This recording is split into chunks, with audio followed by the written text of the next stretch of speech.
उपस्थित हमारे खाटू श्याम जी वाले पूज्य महाराज जी, जिनके सेवा से ठाकुर जी आनंदित हो रहे हैं खाटू श्याम में,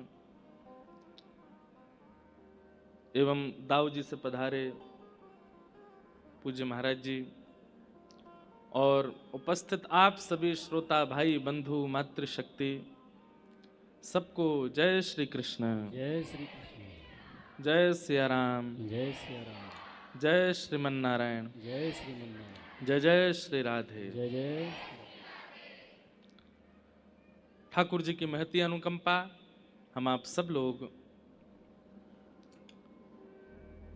भाग्यनगर में भाग्य लक्ष्मी मैया की परम कृपा से श्रीमद् भागवत का रसस्वादन पान कर रहे हैं। ये हमारे लिए सौभाग्य की बात है। कल मंगल महात्म का श्रवण किया और आज से प्रथम स्कंद में हम लोग प्रवेश करेंगे। आवाज नहीं आ रही? किन किन को नहीं आ रही आवाज? तो फिर हाथ कैसे खड़े कर दिया आपने? आवाज ठीक कर दो भैया।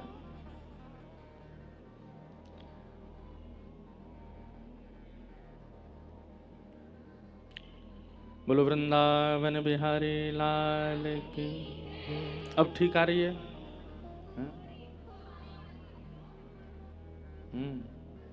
ठीक करवाओ भैया।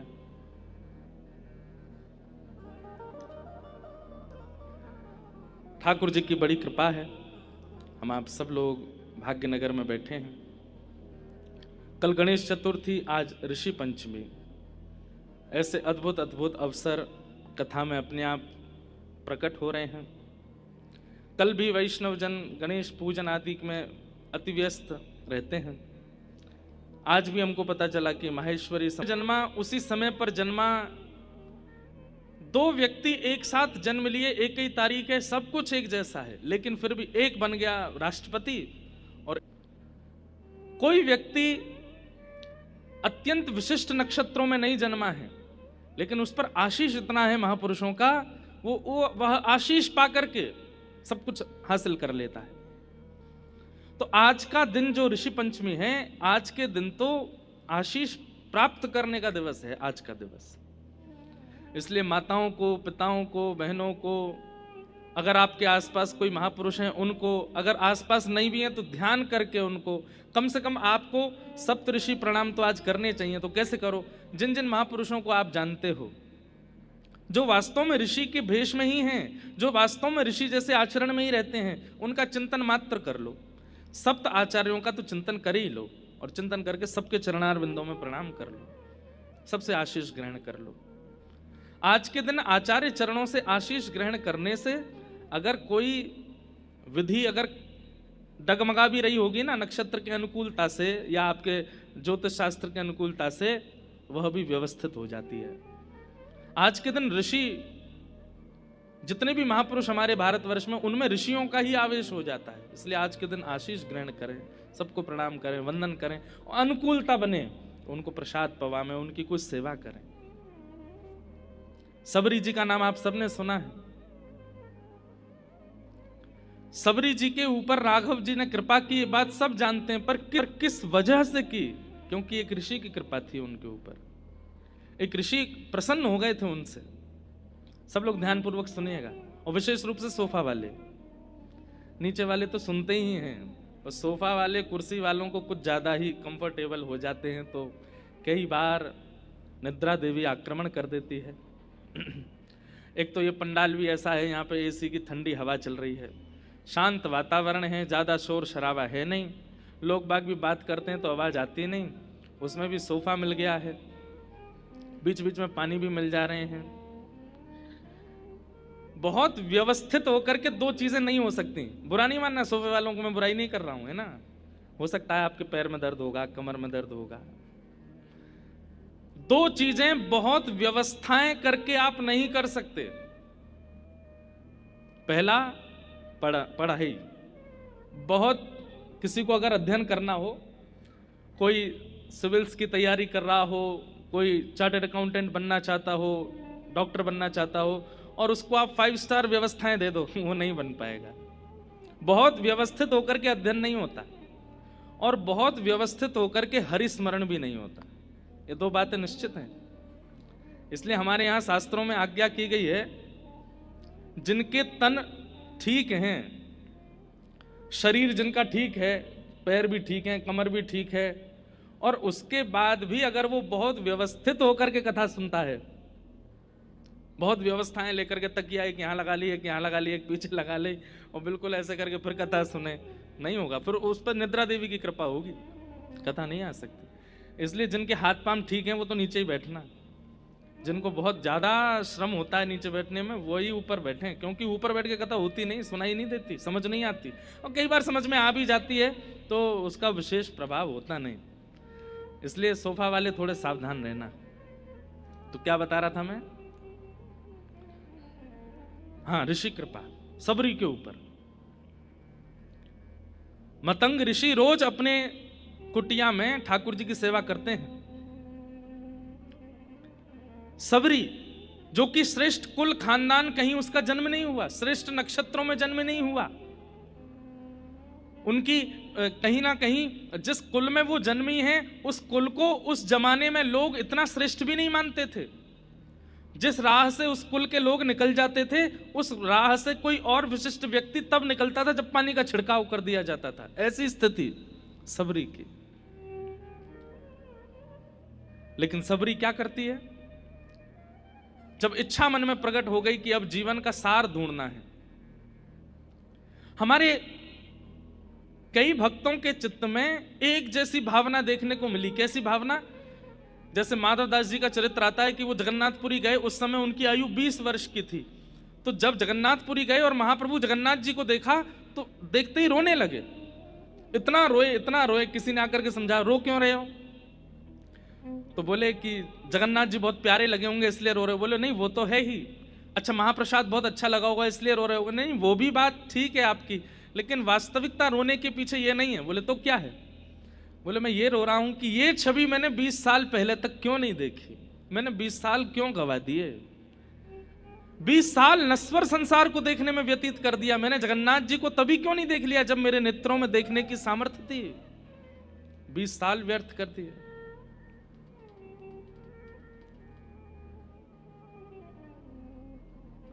ऐसे ही सबरी के चित्त में भी एक त्याग आ गया कि मैंने जीवन व्यतीत कर दिया इस संसार में, ठाकुर जी से कब मिलूंगी। और निकल पड़ी सबरी। मतंग ऋषि रोज अपनी कुटिया में बैठ करके ठाकुर जी की आराधना करते हैं, सेवा पूजा करते हैं, आराधन करते हैं। और सबरी छुप करके देख रही है। क्यों छुप करके क्यों देख रही है? क्योंकि उसके मन में यह भावना है कि मुझे सहर्ष तो कोई स्वीकार करेगा नहीं, क्योंकि मैं ऐसे कुल खानदान आदि में जन्मी हूं, मुझे कोई कृपा मेरे ऊपर करेगा नहीं। इसलिए क्या की? सेवा की चोरी। कल भी हमने सुना था कि अनंताचार्य भगवान, अनंताचार्य ऋषि की सेवा की चोरी वेंकटेश भगवान कर रहे थे, तो उन्होंने ठाकुर जी को डांट दिया। बोले आप मेरी सेवा की चोरी नहीं कर सकते। पर हाँ, सबरी जैसी सेवा की चोरी हो तो अच्छा है। कैसी सेवा की चोरी? मतंग ऋषि रोज 3 बजे उठ जाते हैं, उठ करके जाते हैं वन में, जाकर के पुष्प तोड़ करके लाते हैं, लकड़ी काट करके लाते हैं, अपने आसन पर, आश्रम पर आकर के स्वयं यज्ञ कुंड बनाते हैं, उसमें अग्नि प्रज्वलित करते हैं, गोबर का चौका लगाते हैं, पुष्पों से ठाकुर जी का श्रृंगार करते हैं, आदि आदि ये सब व्यवस्थाएं। तो सबरी मन में विचार करने लगी, ये इतने श्रमित होकर के वन में जाके सब काम करते हैं, क्यों ना ये मैं ही कर दूं। तो कुछ दिन तक तो देखती रही कि क्या क्या सेवा करते हैं, उनको कौन से पुष्प प्रिय हैं, कैसी लकड़ियां लेते हैं, ये सब विचार करने लगी। और फिर जब लगा कि अब उचित है, तो मतंग ऋषि उठते उससे पहले लकड़ियां भी आ जाती, उससे पहले पुष्प भी आ जाते, उससे पहले बिल्वपत्र आदि भी हो जाते। ऋषि मन में सोचते ये कौन करके गया है। बहुत देर तक विचार करते, ढूंढते, और सबरी करके इतनी दूर चली जाती कि ऋषि को दिखाई ना दूं मैं।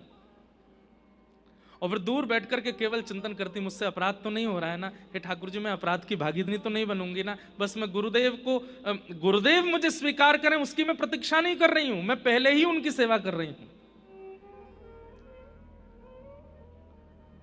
मतंग ऋषि थोड़ी देर तो देखते, जब कोई नहीं मिलता तो सोचते अब पूजा तो करनी है, कर ही देते हैं, तो वही सामग्री फिर अपनी सेवा में प्रयोग में लेते।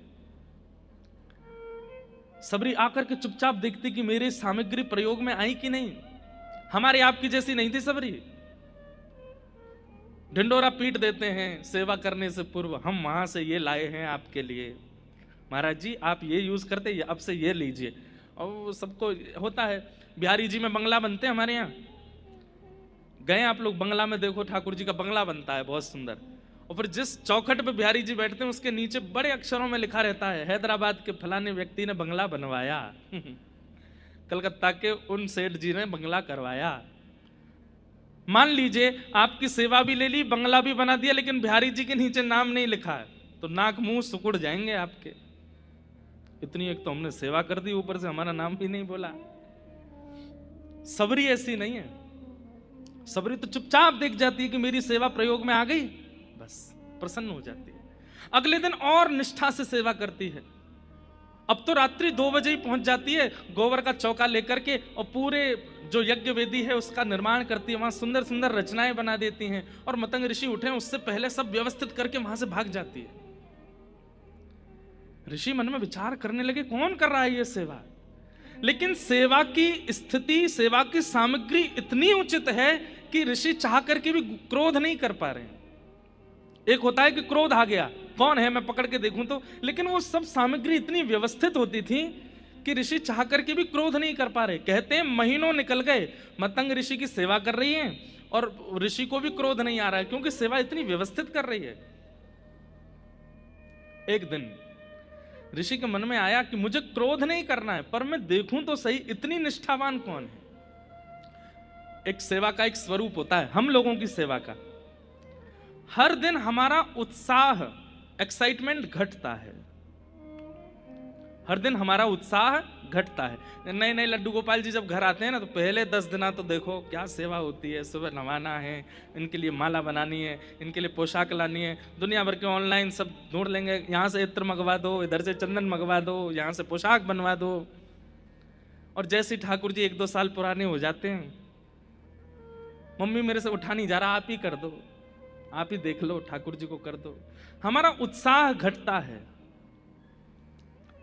लेकिन सबरी का उत्साह प्रतिदिन वर्धन होता जा रहा है। वो इतने भाव से सेवा प्रस्तुत कर रही है, मतलब उन्हें यह तक पता है कि करदम ऋषि, मतंग ऋषि कौन से प्रकार के पुष्प, किस तरफ झुके हुए पुष्प ठाकुर जी को अर्पित करते हैं, तो उसी तरफ झुके हुए पुष्प लेकर के आती है, कुशा लेकर के आती है। मतंग ऋषि के मन में क्रोध नहीं है, लेकिन अब इच्छा हो रही है कि ये जो सेवा करता है उस पर कृपा होनी चाहिए। इतनी भाव से सेवा, आज भावुक हो गए मतंग ऋषि। और बंधुओं एक बात बोलूं, शिष्य का, वैष्णव का सबसे बड़ा अवार्ड क्या है कि कोई भगवत प्राप्त व्यक्ति उसकी भावना से प्रसन्न होकर के भावुक हो जाए। इनको प्रसन्न करने के ज्यादा प्रयास मत किया करो, इनको प्रसन्न करने के ज्यादा प्रयास मत किया करो। मैं अपनी कथा में कहता हूं, हरि प्रसन्न होंगे तो वैकुंठ देंगे, लेकिन हरिजन प्रसन्न होंगे तो हरि को दे देंगे। अगर खाटू श्याम जी प्रसन्न हो गए तो क्या करेंगे, श्रीनाथ जी प्रसन्न हो गए, राधा रमण जी प्रसन्न हो गए तो क्या करेंगे, गोलोक धाम दे देंगे, साकेत दे देंगे, वैकुंठ दे देंगे। लेकिन हरिजन प्रसन्न हो जाए तो हरि को ही पकड़ के नीचे बुलाएंगे, बोले इसको मिलो, इसको प्राप्त हो। आज मतंग ऋषि के मन में आया कि मैं कृपा कर दूं, जिसने ये सब सेवा की है उस पर मेरा मन बस वारी वारी जा रहा है, लुटाने का मन कर रहा है, इतनी अद्भुत सेवा। और आज रात्रि सोए नहीं ऋषि, बस प्रतीक्षा कर रहे हैं कि कोई हलचल बाहर हो और मैं बाहर जाऊं। तभी सबरी आकर के सेवा कर रही है, और ऋषि बाहर जैसे प्रस्तुत होते हैं तुरंत सबरी घबरा जाती है, दौड़ने लगती है वहां से। ऋषि कहते हैं सावधान, वहीं रुक जाओ नहीं तो शाप दे दूंगा। रुक जाती है, नेत्रों में अश्रु आ गए, चरणों में प्रणाम करके कहती है मैंने अपराध किया, मुझे क्षमा कर दें। ऋषि बोले तुम हो कौन, और तुम ये सब सेवाएं क्यों कर रही हो मेरी, और ये छुप करके करने की क्या आवश्यकता है, तुम मुझे बोल दो, मैं तुम्हें आज्ञा कर दूंगा कि ये ले आओ, वो ले आओ, ऐसा कर दो, वैसा कर दो। तब सबरी कहती है, आज्ञा करने के बाद उसका पालन करना यह भी एक सेवक धर्म में निम्न कोटि हो जाती है। गुरु की आज्ञा हो ही नहीं, उससे पहले समझ जाना, यह श्रेष्ठ कोटि होती है, यह श्रेष्ठता होती है। आप आज्ञा करें और उसके बाद में उसको पूर्ण करूं, तो इसमें मेरा सौभाग्य क्या है? आपका मुखमंडल देख करके मैं पहचान जाऊं कि आप क्या चाहते हैं, वो मेरी सेवा का धर्म है ना। ऋषि बोले, मैं तुमसे बहुत प्रसन्न हूं, बहुत प्रसन्न हूं। अब मैं तुम पर कृपा करना चाहता हूं, अब तुम ये छुप करके मत करो, अब मैं आज्ञा करूंगा वैसे सेवा करो। इस कारण से मतंग ऋषि को कितने लोगों ने त्याग दिया, कितने वैष्णवों ने उनके बारे में अपवाद करने शुरू कर दिए, कई ऋषियों ने उनके बारे में अनर्गल वार्ताएं करनी शुरू कर दी। बोले, एक तो स्त्री को सेवा में रख लिया, ऊपर से ऐसी स्त्री जिसका कुल खानदान भी पवित्र नहीं है। मतंग ऋषि जब ये बात सुनते हैं तो कहते हैं, वह कुल धन्य नहीं जिस कुल को पूरी रामायण याद हो, पूरी मानस जी की चौपाइयां याद हो, पूरे भागवत जी के सदग्रंथ याद हो। वह कुल धन्य है, वह व्यक्ति धन्य है जिनके पास भले ही सब कुछ ज्ञान में ना हो, लेकिन चित्त में भाव प्रकट है। समय आया और मतंग ऋषि एक दिन सबरी जी से कहते हैं, अब मेरे जाने का अवसर है, अब मैं जाऊंगा। रोने लगी सबरी, अब ऐसे मत कीजिए भगवान, आप चले जाएंगे तो मैं कहां जाऊंगी। बोले, नहीं, मैं जाऊंगा तभी तुम्हें ठाकुर जी मिलेंगे। कब मिलेंगे, कैसे मिलेंगे? बोले, बस प्रतीक्षा करो। अवध में रघुकुल कमल दिवाकर प्रभु श्री राम का प्रादुर्भाव होने वाला है, बस तुम प्रतीक्षा करना। प्रतीक्षा में अविश्वास मत ले आना, ठाकुर जी आएंगे। एक ही गुरु मंत्र दे करके गए हैं, प्रभु आएंगे, चाहे आज आए, कल आए, परसों आए। एक अभी सफल होंगे एक दिन जरूर, मनोरथ सफल होंगे एक दिन जरूर, मनोरथ सफल होंगे एक दिन जरूर। और फिर अगली पंक्ति कितनी सुंदर है, न प्रियतम मिले आज, न प्रियतम मिले आज, तो कल मिलेंगे। न प्रीतम मिले आज तो कल मिलेंगे, गुरु गुरु मिल गए तो यूं। देख करके लगता है राम जी इन्हीं के यहाँ आएंगे। 100 500 साल भजन करते करते संतों को हो गए। उस सबरी को देख करके कहते हैं कि तुम क्यों व्यर्थ ही अपना पूरा दिन व्यतीत करती हो, अभी हुआ ही कितना समय है तुमको कि ठाकुर जी तुम्हारे पास आए। और हमें तो ऐसा लगता है राम जी तुम्हारे पास आएंगे नहीं, गुस्सा के कारण। बोले क्यों? बोले तुमने मतंग ऋषि जैसे एक ऋषि के यहाँ आकर के एक स्त्री के द्वारा सेवा हो रही थी, उनका पूरा आश्रम तो तुमने अपवित्र कर ही दिया, तुम्हारे यहाँ राम जी कैसे आ जाएंगे। जिस दिन राम जी का आगमन हुआ दंडक वन में, सब संतों ने अपने घर के, अपने आश्रमों के बाहर गोबर के चौका लगाए हैं, सबने अपना आश्रम सजाया है। सबरी जी के चित्त में यह भावना नहीं है कि वो आए ही, उनको तो यह है कि वो किसी अन्य आश्रम में भी आएंगे तो मैं दूर से देख लूंगी, मुझे दिख जाएंगे, इससे बड़ा सौभाग्य क्या होगा। कहते हैं राघव जी जब पहुंचे हैं, सब संत खड़े हैं, 1000 वर्ष की तपस्या पूरी हो गई है जिनकी, वह भी खड़े हैं, सबको राघव जी दर्शन दे रहे हैं हाथ जोड़ करके, और सबके यहां जाकर के यही पूछते हैं सबरी जी का आश्रम कहां है, मुझे सबरी जी से मिलना है। वो ऋषि अपना बताना चाहते हैं कि मैं उस परिवार से आया था, 1000 वर्ष मैंने ऐसी तपस्या की, तब जाकर के मुझे आपका दर्शन हुआ। ठाकुर जी कहते हैं वो सब बात ठीक है, ये बताओ सबरी जी का आश्रम कहां है। किस कारण से? सबरी जी की इस स्थिति में अनेक कारण जुड़े हैं। सबसे पहला कारण सेवा प्रगाढ़ता, जिस भाव से उन्होंने अपनी गुरु की सेवा की है वह सेवा। दूसरी बात ऋषि कृपा, जो आज हम चाहते हैं, आज ऋषि पंचमी, ऋषि की कृपा, एक भगवत प्राप्त संत की कृपा है उनके ऊपर। और तीसरा प्रतीक्षा, तीनों में भी लेश मात्र भी कमी नहीं छोड़ी है सबरी जी ने। ना तो सेवा में कमी छोड़ी है, ना ऋषि कृपा में कमी छोड़ी और ना प्रतीक्षा में कमी छोड़ी है। इसलिए ठाकुर जी आते ही दंडक वन में सीधे सबरी जी के यहाँ गए। बोलो भक्त वत्सल भगवान की। इसलिए आपका जन्म कुल अच्छा है, नक्षत्र अच्छे हैं, तिथि अच्छी है, समय अच्छा है, कुंडली बहुत अच्छी है, तो ये सब चीजें सोच करके ये विचार मत किया कीजिए कि आपकी कुंडली तो बढ़िया ही है, जन्म नक्षत्र बढ़िया है, दिशा अच्छी थी, माता पिता बढ़िया है, सब कुछ तो सब अच्छा ही होगा। नहीं, ऋषि कृपा, भगवत प्राप्त संतों की कृपा, वैष्णवों की कृपा, वह कृपा बहुत आवश्यक है। इसलिए कथा के बाद अपने अपने घर जब आप लोग जाएं तो जिन महापुरुषों को आप मानते ही हैं, नेत्र बंद करते ही कह दिया जाए कि भगवत प्राप्त कौन है, तो जो जो छवियां आपके चित्त में आने लग जाएं उन्हीं को इस सप्त ऋषि मान करके प्रणाम कर लीजिएगा। आपकी ऋषि पंचमी मंगल में हो जाएगी।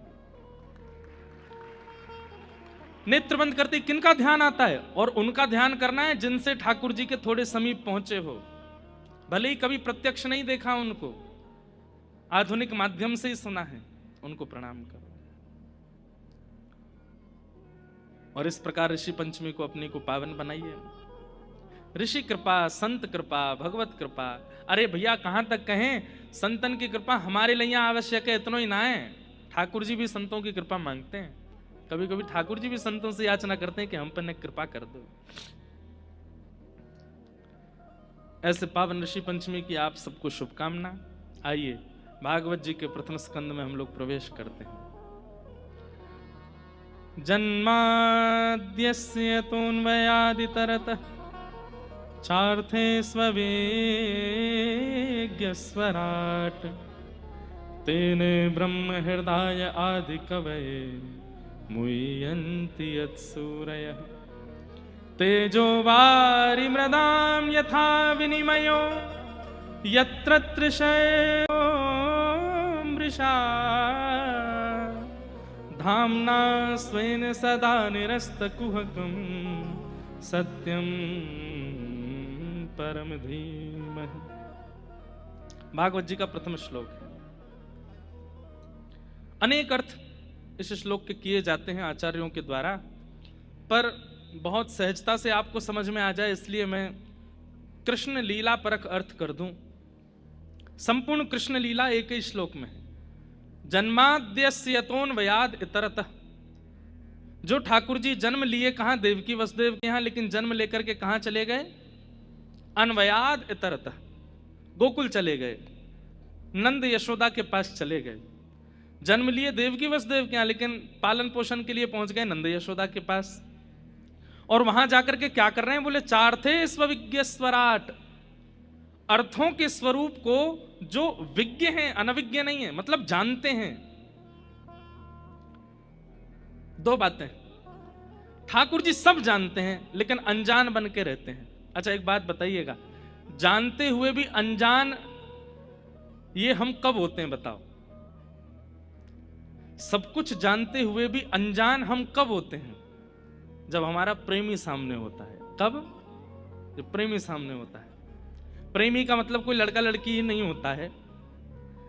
अब मान लीजिए बहन का छोटा सा लाला है, 1.5-2 साल का लाला है, वो जब सामने होता है वो भी तो प्रेमी है हमारा, उसके सामने कैसे हो जाते हैं हम, अनजान हो जाते हैं। तो फिर कई लोग उससे खेलेंगे, अच्छा ये क्या है, हम जानते नहीं है, हम तो जानते हैं, अच्छा हमें तो पता ही नहीं ये क्या है। फिर वो बालक अले ये तो वो है ऐसे कहता है, आपको तो कुछ भी नहीं पता। क्यों करते हैं हम? प्रेम का ये स्वरूप होता है कि जब प्रेमी सामने होता है तो हम अनजान बन जाते हैं, जानते हुए भी। ऐसे ही ठाकुर जी ने व्रज में आकर के क्या किया, बोले चार्थे स्वविज्ञ स्वराट, सब अर्थों में विज्ञ हैं लेकिन अनविज्ञ की भांति लीला कर रहे हैं। कैसी अनविज्ञता सुनो। दहली लांघी ना जाए मुंह पे, दहली लांघी ना जाए।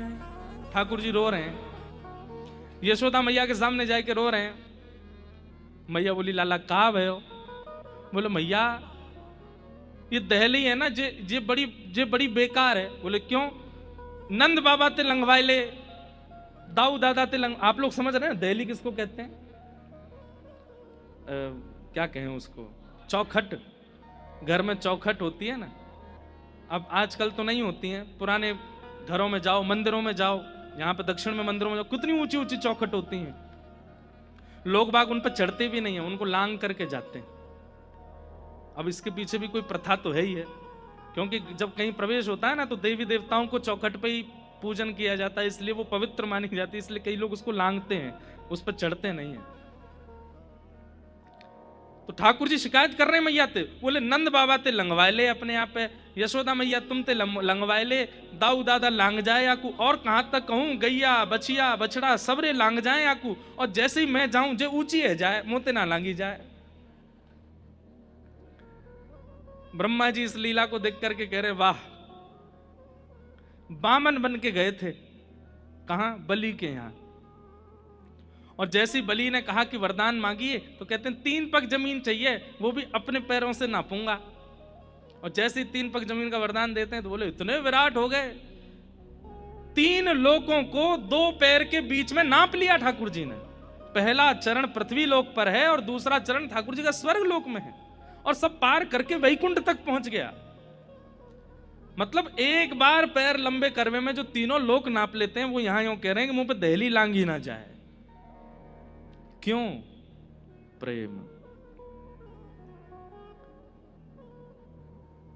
प्रेम के वश अर्जुन रथ हाँक्यो, भूल गए ठकुराई, सबसे ऊंची प्रेम सगाई, सबसे ऊंची प्रेम सगाई। ऐसी प्रीत बढ़ी वृंदावन, ऐसी प्रीत बढ़ी वृंदावन, गोपी संग रास रचाई, सबसे ऊंची प्रेम सगाई, सबसे ऊंची प्रेम। दुर्योधन की मेवा त्यागी, साक विदुर घर खाई, सबसे ऊंची प्रेम सगाई, सबसे ऊंची प्रेम। वो प्रेम प्रेम नहीं होता जहां पर व्यक्ति जानकार बन के बैठता हो। प्रेम में तो व्यक्ति अनजान बन के बैठता है, नहीं मुझे तो कुछ पता ही नहीं है, मैं तो कुछ जानता ही नहीं हूं। जो सर्वगुण संपन्न होकर के प्रेम में प्रस्तुत होता है वो प्रेमी नहीं है। ये प्रेमी का एक लक्षण है, अपने प्रेमी को परख लीजिएगा। और भैया हमारी बातन को छोरा छोरीन में ही मत ले जाया करो। प्रेमी का मतलब छोरा छोरीन का ही थोड़ी होता है, लड़का लड़की का ही थोड़ी होता है। अब आप एक बात सुनिएगा, ठाकुर जी आपसे कितना प्रेम करते हैं। अपने मंदिर के ठाकुर जी को जाकर के देखो, सब पता है उनको, सब जानते हैं, लेकिन फिर भी अनजान बन करके बैठे रहेंगे। आप जहां बैठा दोगे वहां बैठ जाएंगे, जैसा पहना दोगे पहन लेंगे, जो खिला दोगे खा लेंगे, जब सुला दोगे सो जाएंगे, जब उठा दोगे उठ जाएंगे, जहां ले जाओगे चले जाएंगे। ठाकुर जी कैसे समर्पित होकर के खड़े हो जाते हैं, हमारे हो जाते हैं कि भाई मैं तेरे हवाले हूं, तू जो चाहे कर ले मेरे संग में, कछु ना बोलूंगा। ये प्रेमी है, ये प्रेम का स्वरूप है कि वहां अनविज्ञ बना जाता है। चार्थे स्वविज्ञ स्वराट। ठाकुर जी सब जानते हैं। पूतना रूप बदल करके आई है, ठाकुर जी को नहीं पता है? पता है। सारे ब्रजवासी उस पर मोहित हो गए, लेकिन ठाकुर जी ने अपने आंगन पर हाथ धर लियो। क्यों हाथ धर लियो? क्योंकि जानते हैं कि कुरूपणी रूप बदल करके आई है, लेकिन सबको कैसा दिखाते हैं कि मोह तो कुछ पता ही ना है। चार्थे स्वविज्ञ स्वराट। स्वराट का मतलब है अपने प्रकाश से प्रकाशित हैं। गोपियां अंधेरे में रख देती हैं मटकियों को, बोले लाला अंधेरे से डर लगे, अंधेरे में ना जाएगो। लेकिन ठाकुर जी अंधेरे में भी जाके माखन चोरी कर लेते हैं। तो यशोदा मैया कहें अरे लाला एक बात बता, आपको ब्रजभाषा समझ में आ रही है सबको? सोफा वाले बताओ। सोफा वाले कहेंगे हम बढ़िया बैठे यहाँ पे, कल से हम भी नीचे बैठेंगे। नहीं, हम सत्य बता रहे हैं। आप आज तो सोफा पे ही बैठ के सुनो, जिनके हाथ पांव में दिक्कत है वो तो सुनो, लेकिन कल अगर जिनके हाथ पैर ठीक है वो नीचे बैठ के सुनना। और आज की कल की कथा में आप अंतर देख लेना। जिस दिन आप नीचे बैठ के सुनेंगे ना, उस दिन कथा अलग ही प्रवाहित होगी चित्त में, उस दिन एक अलग ही असर होगा उसका। तो क्या बता रहा था मैं, क्या बता रहे थे? हाँ, गोपियां अंधेरे में धर देती हैं मटकी, लेकिन ठाकुर जी फिर भी चोरी कर लेते हैं। तो यशोदा मैया कहें, अरे लाला न्यों बता, रात में तो कुछ सुबाते समय में दियो बुझाए तुम तो रोन लगे, मैया अंधेरो है गो मुकु हुआ खा जाएगो, डर लग रहा है दियो जराए दे। और ये गोपी अंधेरे में मटकी धर दें, तू कहां से जाके चुराए ले, तो को कैसे दिख जाए और तुम वहां हुआ ना मिले। तब ठाकुर जी मैया के सामने क्या कहते हैं, मैया जो तेने पद्मराग के कंगन मुंह को पहना रखे हैं ना, बोले हाँ, इनमें ते अद्भुत प्रकाश निकसे, जैसे ही मैं अंधेरे में जाऊं तो इनमें ते प्रकाश निकलने लगे, बातें मैं मटकी ढूंढ के खा लाऊं। अब ये तो ठाकुर जी बहाना बना रहे हैं, पर वास्तविकता क्या है, वो स्वयं स्वराट है। श्री कृष्ण करणामृत एक ग्रंथ है विल्व मंगल जी का।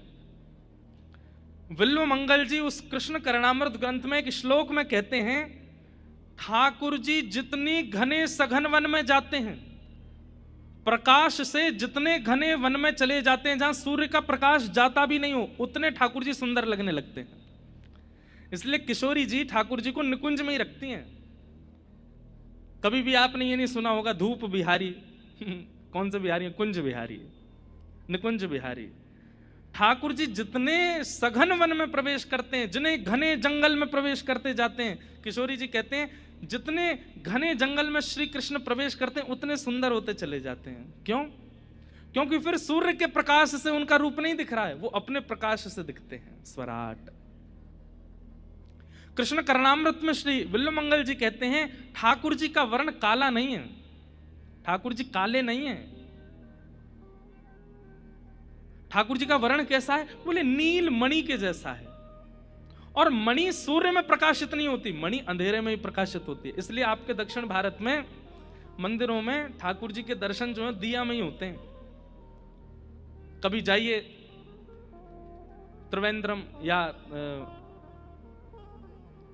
किसी भी मंदिर में चले जाओ, सब जगह वही है, दिया में ही हूं मैं। अरे तिरुपति देखो, तिरुपति जी में तो कितने भीतर होते हैं ठाकुर जी, वो दिया में ही दिख रहे होते हैं। और दिया से दिख तो रहे, लेकिन वास्तविकता यह है कि वो उनके स्वयं के प्रकाश में दर्शन होता है। लगता है कि हाँ साक्षात ठाकुर जी खड़े। हमारे बिहारी जी वृंदावन में आज भी दिया में ही विराजते हैं। जब बंगला बनता है तो बाहर आते हैं तो लाइट वाइट में दर्शन हो जाते हैं, नहीं तो गर्भगृह में बिहारी जी आज भी दिया ही जलता है, वहां पे लाइट नहीं है। कितने मंदिर ऐसे हैं हमारे वृंदावन में, आज भी वहां पर दिया में ही ठाकुर जी के दर्शन होते हैं। क्यों? क्योंकि ठाकुर जी का जो स्वरूप है वो जितने घनघोर अंधेरे में जाते हैं उतने ज्यादा प्रकाशित होते चले जाते हैं, स्वराट। तेने ब्रह्म हृदय आदि कवये मुह्यन्ति यत्सूरय। ब्रह्मा को जिन्होंने अपनी लीला के द्वारा आनंदित किया, सबको कथा पता है। ब्रह्मा जी जब सखाओं का हरण करके चले गए तो ठाकुर जी ने फिर ब्रह्मा जी के मोह को दूर किया। मुह्यन्ति यत्सूरय, बड़े बड़े सूर, सूर यानी कि ज्ञानी, और एक अर्थ लगाया जाए तो बड़े बड़े देवता भी जिनकी लीला पर मोहित रहते हैं, इंद्र आदि देवता भी जिनकी गिरधर धारण छवि पर मोहित हो गए। मुह्यन्ति यत्सूरय तेजो वारि मृदाम यथा विनिमयो, पृथ्वी जल अग्नि वायु आकाश। हम एक बात कहते हैं, श्री कृष्ण कौन है पता है? पर्यावरण मित्र। कौन है? और हम कौन है? पर्यावरण शत्रु। कौन है हम लोग? जो हैं वो स्वीकार कीजिए, हम पर्यावरण शत्रु हैं और श्री कृष्ण पर्यावरण मित्र हैं। हमारी ठाकुर जी से मिलने में एक बाधा यह भी है कि हम पर्यावरण के शत्रु हैं और ठाकुर जी मित्र हैं। अब पूरी कृष्ण लीला देख लीजिए, ठाकुर जी क्या करते हैं? जल का संवर्धन, कालिया नाग को भगाते हैं, बोले कि यमुना मैली नहीं रहनी चाहिए, कालिया नाग तू चला जाए यहां से। जल की रक्षा। मृद भक्षण करते हैं, पृथ्वी से उठा के मिट्टी खा जाते हैं, पृथ्वी की रक्षा। 2 बार दावाग्नि लगी व्रजमंडल में, दोनों बार अग्नि का पान कर गए ठाकुर जी, अग्नि की रक्षा। तृणावर्त नाम का एक दैत्य आया था बवंडर के रूप में, ठाकुर जी ने उसको मार करके वायु की रक्षा।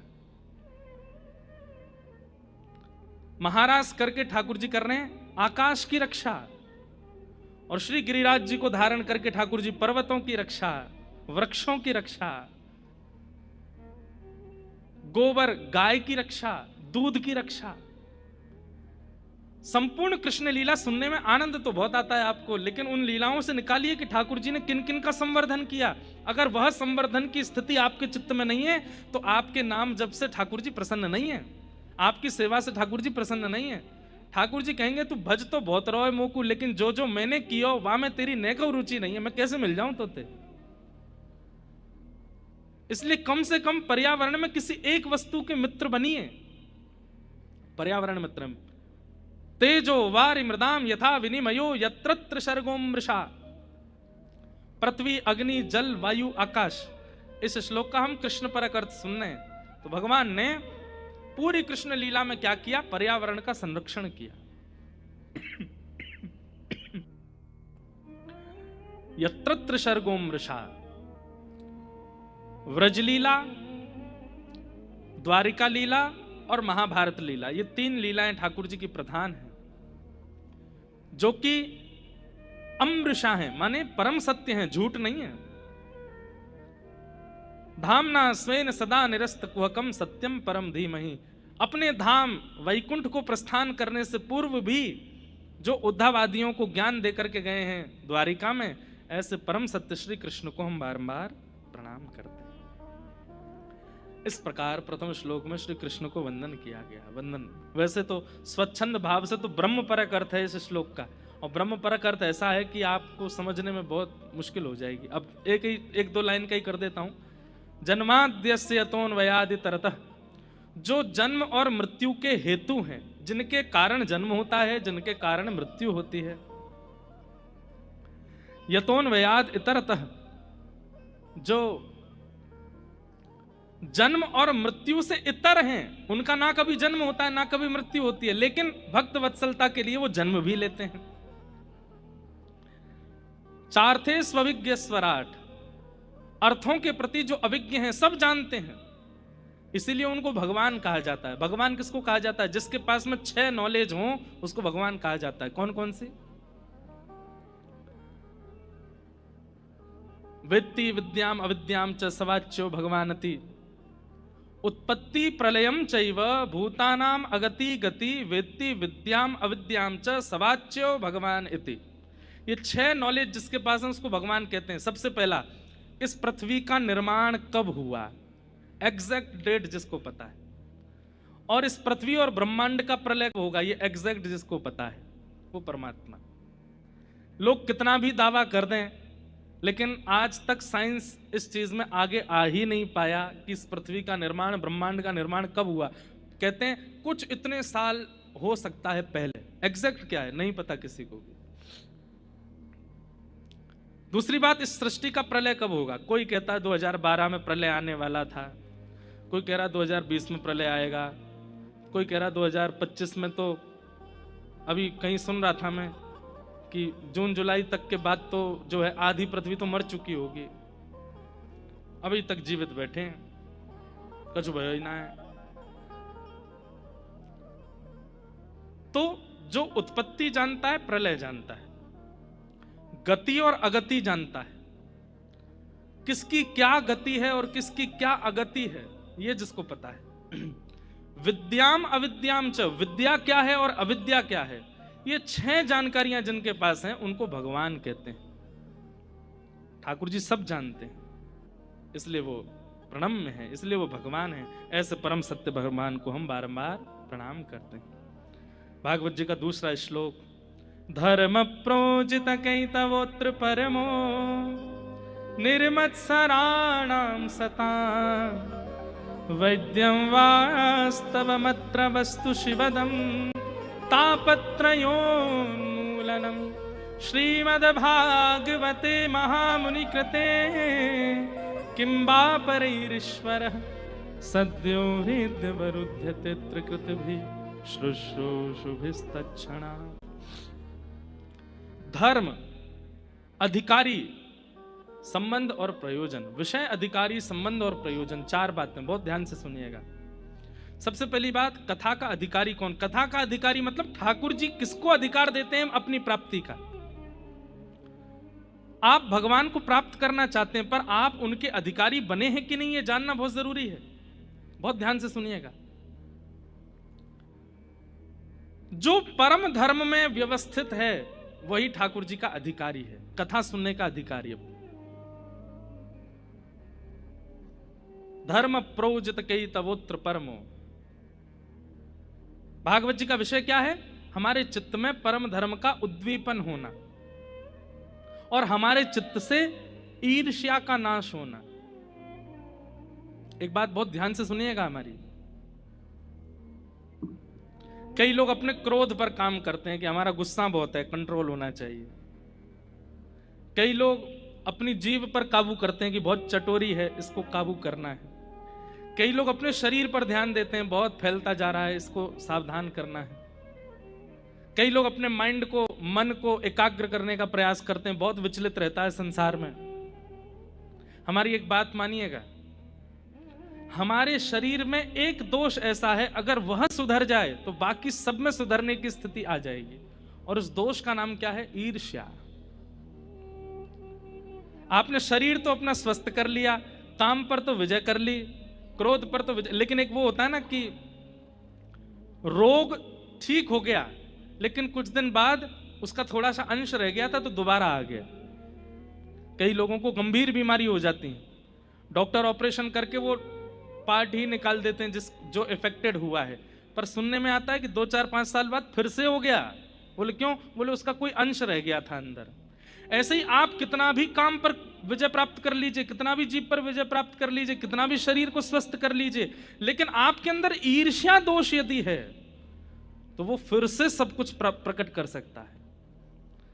अगर ईर्ष्या दोष ही निकाल दिया जाए और ईर्ष्या दोष निवृत्ति के बाद काम पर, जीव पर, क्रोध पर, शरीर पर, अन्य अन्य भावों पर अगर काम किया जाए तो जो एक बार नष्ट होगा वो पुनर्जागृत नहीं होगा, क्योंकि ईर्ष्या को आपने निकाल दिया।